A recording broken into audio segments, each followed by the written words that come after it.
Okey, nama dia Puan Rosnani. Puan Rosnani tanya.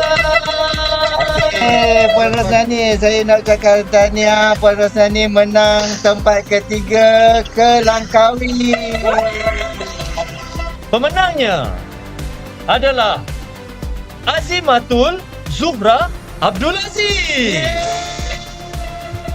Jadi saya dengan membesar hatinya ingin mengucapkan tahniah pada Puan kerana Puan memenangi tempat kedua untuk ST Comedy Spa ke Phuket. Jatuh kepada Nur Sabrina. Nur Sabrina.